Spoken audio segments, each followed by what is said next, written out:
Welcome to టీ10. BJP పాలిత రాష్ట్రాలలో రైతుల్ని నోరు తెరవకుండా ప్రభుత్వాలు కాకిలతో ఉక్కుపాదం మోపుతున్నాయి. కనీస మద్దతు ధర, ఎంఎస్పీతో పాటు పలు సమస్యలపై రైతులు పోరుబాట పడితే తమ గళాన్ని వినిపించడానికి ఢిల్లీ వెళుతుంటే అడుగడుగున ప్రతిబింబకాలతో అడ్డుకునే ప్రయత్నాలు చేస్తున్నాయి. అటు యూపీలోని యోగి సర్కార్ అన్నదాతల్ని జైలుకు పంపుతుంటే హర్యానా సర్కారు ఢిల్లీకి వెళ్లకుండా రైతులపై గన్నులు ఎక్కుపెట్టింది. ముళ్ల కంచెలు, టియర్ గ్యాస్, రబ్బర్ బుల్లెట్లు ప్రయోగించింది. అయినా వెన్ను చూపని రైతులు నేడు మరోసారి పోరుబాట పడతామని స్పష్టం చేశారు. ఉత్తరప్రదేశ్ లోని యోగి సర్కార్ మోసపూరిత విధానాలకు వ్యతిరేకంగా రైతుల పోరాటం కొనసాగుతుంది. సంయుక్త కిసాన్ మోర్చా ఎస్కేఎం ఆధ్వర్యంలో వరుసగా రెండో రోజు జరిగిన ఆందోళనలో రైతులను అరెస్టు చేశారు. శుక్రవారం మరోసారి దాదాపు 200 మంది రైతులను అరెస్టు చేశారు. ఈ ఆందోళనలో ప్రముఖంగా నిలిచిన మహిళల్ని జైలుకు తరలించారు. యమునా ఎక్స్ప్రెస్ వే 0 పాయింట్ వద్ద నిర్వహించిన ర్యాలీలో రైతులు ముందుకు సాగారు. సాధ్యమైన చోటల్లా ముందుకు సాగాలని ఎస్కేఎం నిర్ణయాన్ని రైతులు అమలు చేశారు.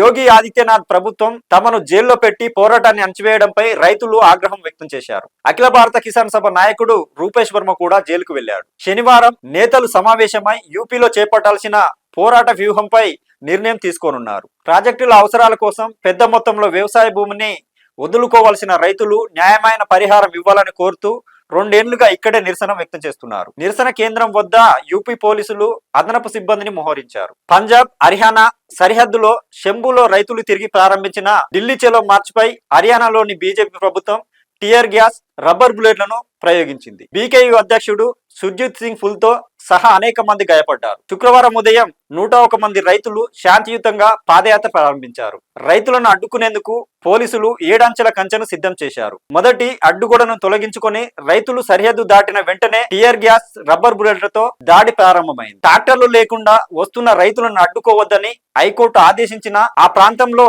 భారతీయ నాగరిక్ సురక్ష సంహిత BNSS సెక్షన్ 163 కింద నిషేధాజ్ఞలు ప్రకటించి పోలీసులు దౌర్జన్యానికి దిగడంతో పలువురు గాయపడ్డారు. సహచర రైతులే వారికి సమీపంలోనే వైద్య సేవలు అందించారు. కాకిల వీరంగంతో పాదయాత్రను తాత్కాలికంగా విరమిస్తున్నట్లు ప్రకటించిన రైతు నాయకుడు తర్వన్ సింగ్ పత్తర్ శనివారం తిరిగి ప్రారంభిస్తామని తెలిపారు. ఫిబ్రవరిలో నిలిపివేసిన ఢిల్లీ చలో మార్చును ఎస్కేఎం, కిసాన్ మజ్దూర్ మోర్చా తిరిగి ప్రారంభించాయి. ఎంఎస్పీ చట్టాన్ని అమలు చేయడం, రుణమాఫీ, పంటల బీమా తదితర డిమాండ్లతో ఢిల్లీ చలో మార్చు కొనసాగుతుంది. రైతులు ఢిల్లీ చలో మార్చి నేపథ్యంలో అంబాలలో 11 గ్రామాలలో ఇంటర్నెట్, SMS సేవలను కూడా నిషేధించారు. ఈ నిషేధం డిసెంబర్ 9 వరకు ఉంటుందని హర్యానా ప్రభుత్వం తెలిపింది.